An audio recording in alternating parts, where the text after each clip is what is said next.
Well, I think that we're starting from a very solid base here. The fact that I would say 95, depending on the poll that you check, but between 85 and 90% of Latinos, global warming is a fact. It's not a theory that or something that needs to be debated.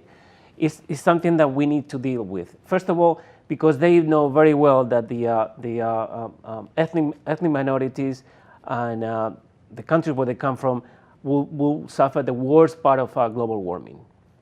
That on one hand.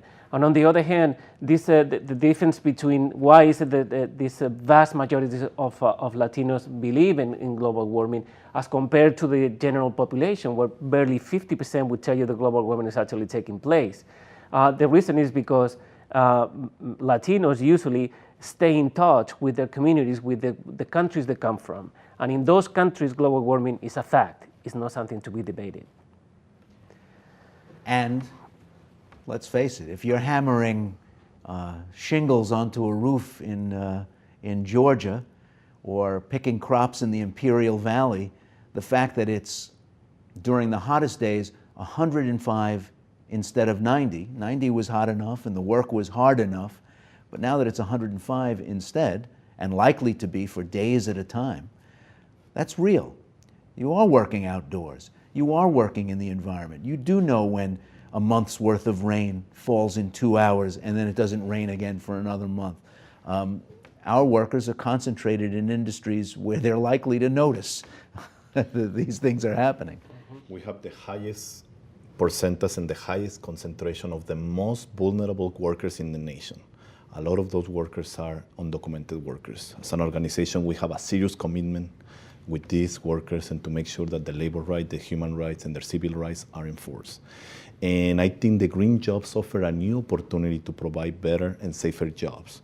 Not necessarily union jobs. We encourage joining unions and come under the umbrella of the unions, but at the same time, the kind of jobs that we're promoting within the green jobs environment, I think are safer and are better jobs for all workers, particularly for the most vulnerable workers. So a union job, for example, might give a worker the power to negotiate work conditions that are less dangerous or less harmful. Exactly. We have the infrastructure to make sure that their labor rights at least are respected, and that their human rights are respected, that their civil rights are respected. We constantly are fighting to make sure that we're moving in that direction. And we can look at the historical contributions of the labor movement overall. Why do we have weekends? Why do we have a 40-hour work week? Why do we have pensions? Why do we have a lot of the basics that we need to continue pushing to make sure that all workers, especially now undocumented workers, get access to?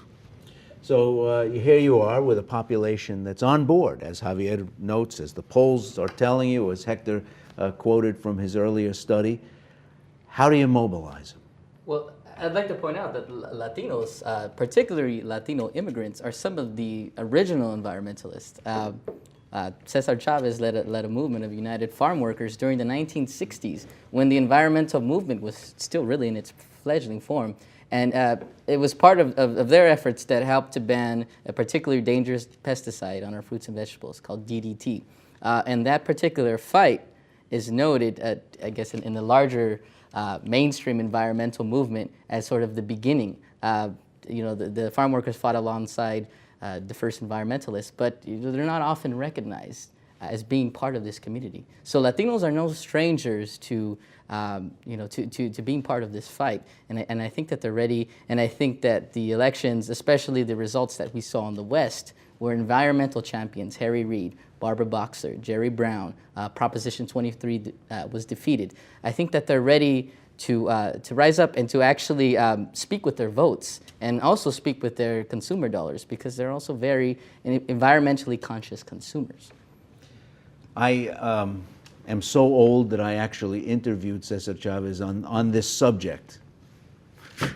And he pointed out pretty early on that he was noticing nerve damage, that he was noticing cognitive difficulties, that he was noticing eye, ear, nose, and throat problems as the amount of agricultural chemicals used in the fields was rising, and he had worries about the groundwater. And this was 30 years ago.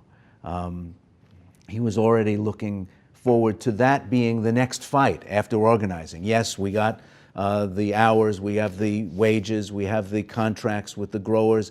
Our next fight is how to make the fields a safer place to be and a safer place to work. That consciousness, though, is always portrayed, as Javier mentioned, as something that's going to cost you.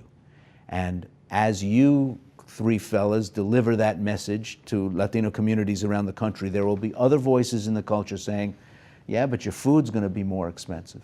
The home heating is going to go up. I'm sorry. And I know you're already living pretty close to the edge as it is. The gas for your car is going to go up if we try to make burning it a less poisonous activity. They have the ability, the money for big, big messaging that sets the tone for the debate, don't they, Javier? Yes, it is very scary sometimes seeing these oil companies. They have so much money. It's no longer called money anymore. It's called power. But as we have mentioned a number of times, Proposition 23 went down in flames, even though all these very rich oil companies were pumping millions of dollars into deceiving, especially Latinos in California, that this is gonna cost you your job. You're not gonna have a job anymore if Proposition 23 goes down. When it's the complete opposite. And what happened? Latinos went to vote en masse, and then it was 60-40.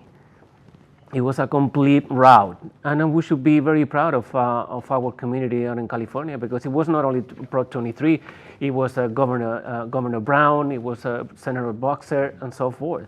They know what they're doing, I think they're much more aware now of the enormous voting power that they have.